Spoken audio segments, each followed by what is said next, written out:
It is a heavyweight edition of Bunce's Boxing Podcast on espn.co.uk, and you, my friends, have made the right decision.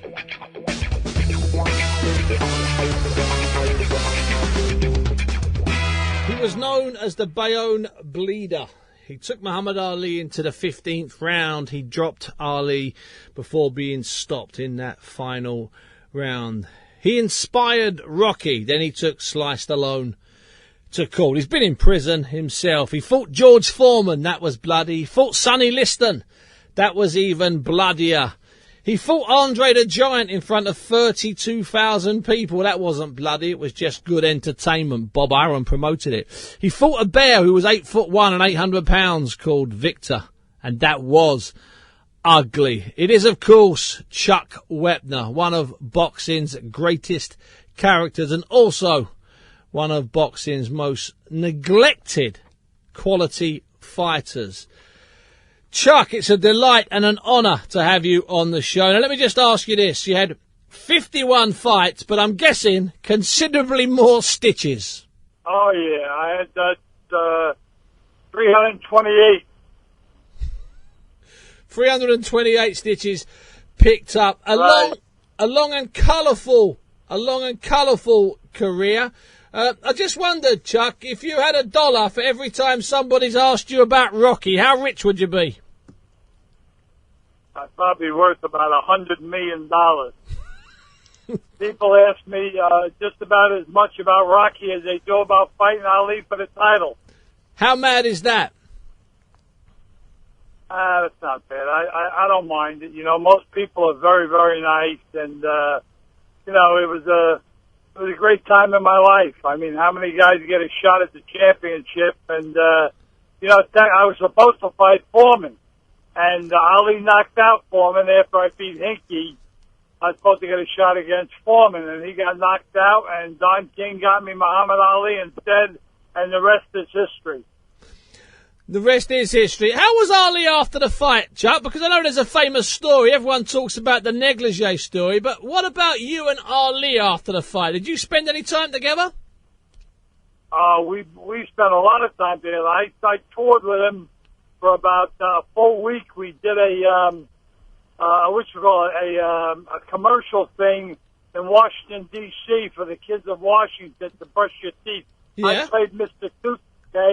I played Mr. Toothpick fighting Ali, and I would knock him down, and they would brush his teeth, and he would jump up. In other words, keep your teeth clean, brush your teeth, and you'll be a Superman. But we spent actually 5 days together, and I just saw him the year before last for his 70th birthday. They flew a few of the guys that fought Ali for the title, me, Foreman, Norton, Spinks, Chavallo. They flew us all out to Las Vegas to the MGM Grand for his 70th birthday party. And how was he then, Chuck, in your opinion? Well, I'll tell you what, he's got Parkinson's, but I saw him early in the morning. First, as soon as he got in, his daughters called me, because he has 7 daughters. Yeah. And May and Hannah, two of his daughters, come up to my room and got me, and I went down and I said hello to him. And Lonnie opened the door, and he had just gotten in from Las Vegas. He was supposed to be there Friday, but Friday night he went to Whitney Houston's wake. Okay. So he didn't get in. He came in Saturday, and they had 2,100 people in the Grand Ballroom at $7,500 a ticket. Wow. All the money went to Ruvo Brain Clinic. They had De Niro, Pacino, Stallone, the Rolling Stones, Kiss. They had Samuel L. Jackson. They had everybody there. The biggest celebrity dinner of all time. But you still, and you have always worked, Chuck. You've always had a day job, as we call it. Always been blue-collar worker. Oh, I've been working for the same company and doing the same thing. I'm on the road right now. Selling liquor. It'll be 46 years in February. 46 years. When you fought Andre the Giant that time, and and you had that famous fight with Victor the Bear. In addition to Liston, Foreman, and Ali, it's just quite incredible. I also fought Inoki in Japan. Of course, yeah, the karate. How was that in Japan with Inoki, the karate expert?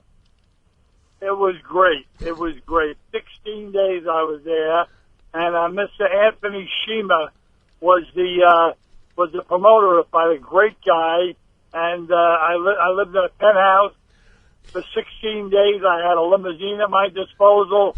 I ate the best every night. I had my Arnold Skolin, the former wrestling heavyweight champion, was my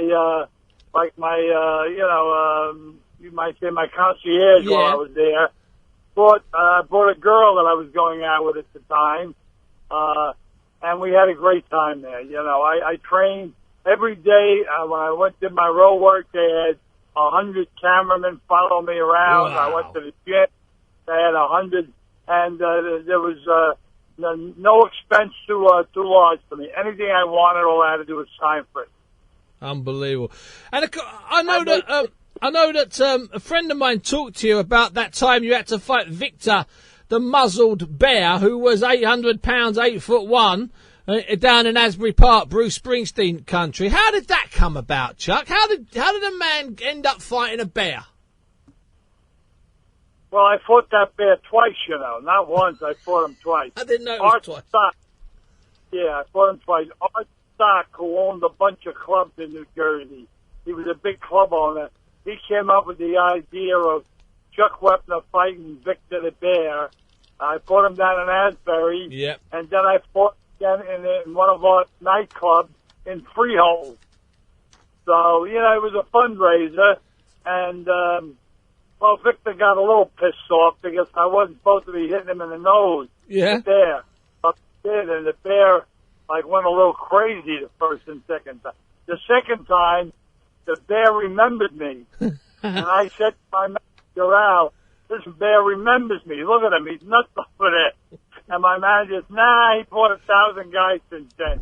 In the meantime, the bear had my scent.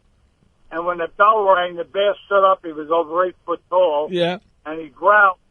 I jumped the hell out of the ring, and he grabbed my leg as I was getting out, and he slung me over the rope onto a dinner table. It was a dinner show.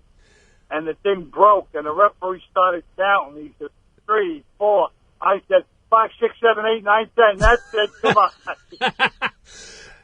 You mentioned there Al Braverman. Didn't he used to say to you when you had your cut, 60 and 70 stitches, didn't he used to say in the corner they're only scratches? Yeah, well, Al was the best cut man in the world, and I'll tell you what, he saved a couple of fights for me. You know, because he was such a great cut man, and no cut was too big for Al. He could handle all of them. Yeah, he certainly could. Listen, it's been a delight and a pleasure talking to you, Chuck. It really has been. Thanks so much. Thanks so much for your time, Chuck. Do you watch any boxing these days? Oh, sure I do. But you know what? Unfortunately, there's not many good heavyweights around. I watch the smaller guys because they're the better fighters now. We don't have any good American heavyweights. No. You know, the Klitschko brothers have that all tied up. You know, Vitaly and his brother are excellent fighters. They could have been contenders and maybe champions in any era. But the other guys, the guys who got the heavyweights, they're not real good. No, they're not. Those two guys, as you say, they could have been contenders in any era. Chuck, thank you so much for your time. Carry on delivering. It's been an absolute pleasure. Thank you very much. You have a good day, son. Bye-bye.